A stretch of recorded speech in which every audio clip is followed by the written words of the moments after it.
I was 16 back then. I was a student, and I really liked to run. I was a girl who liked all the exercise. The war began, and there were a lot of jets that were attacking people. B-29s were in the sky, and it kept attacking people and throwing bombs around. A lot of people died who were working. Everyone was crying, and all the dead bodies were moved. It was crazy. But all the young people who went to school didn't come back, so parents went to the school to figure out what happened, and the school was closed when they got there. And what happened was, they were all sent to be soldiers. People asked, what are those young men going to do? They said they are throwing grenades around at the front row. Every parent cried, but they couldn't really do anything about it. They all lost their children, so I left by myself. I followed where people were going. People were going to the beach, so I just followed them.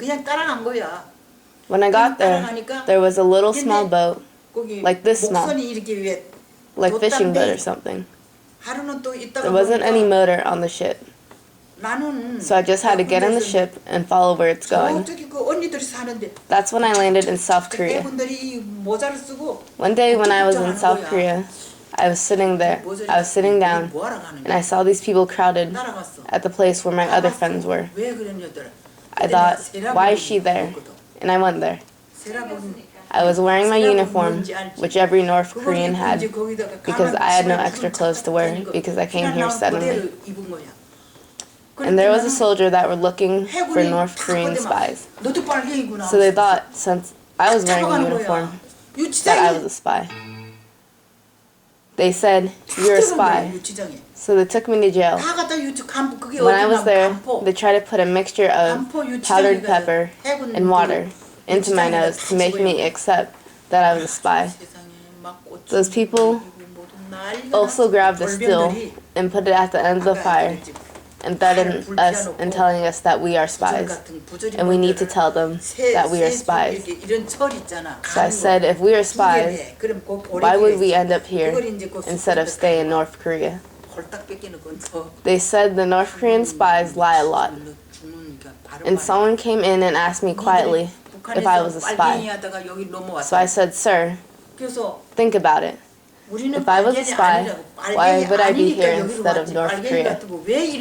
We lost our family when we came here without anything by ourselves.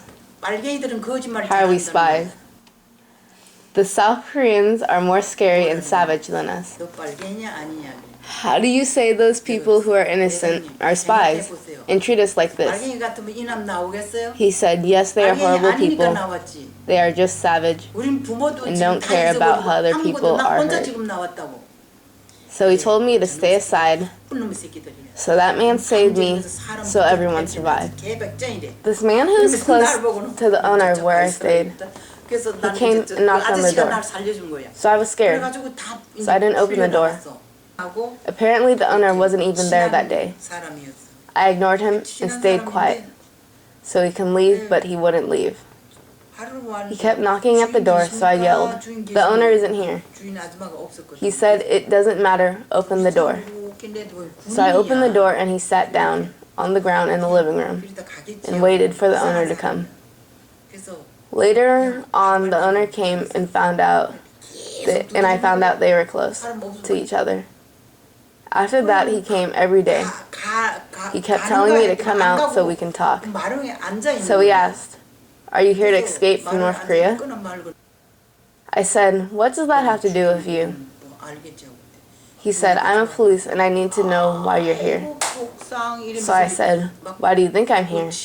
There's war going on. And I closed the door. The next day, he came again. He kept asking me stuff, so I tried to avoid him. I told my friends to go look and see if he's there. She said, he's still there. And later I told my friend to go check again. And then he was gone. After 2 days, he came again. For a month, he kept coming. He kept bothering me. I got annoyed and said, "Okay, I'll talk to you." He took me to meet his family and showed me how they lived. His family was rich. They had good jobs and a great place to live. His family was wearing really good quality clothes. I was surprised, and I thought, wow, there's people who live like this even though there's war going on. His dad passed away a long time ago, so his uncle took care of all of his responsibilities. One day he came to me and asked all these questions about my family and how I ended up here. I answered with the details to the question he asked. So his uncle thought I shouldn't live in horrible conditions here. On May 15th, I got married to the man that followed me and brought me to meet his family.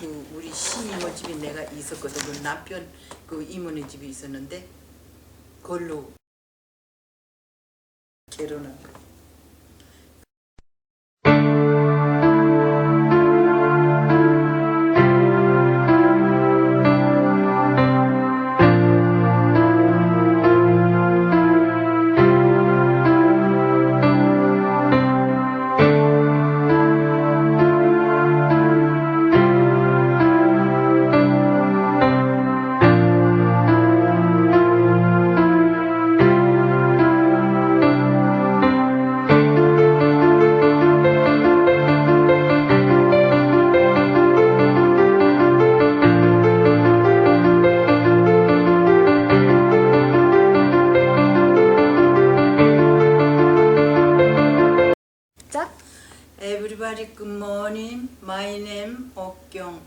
I'm from South Korea. Nice to meet you. Everybody, thank you.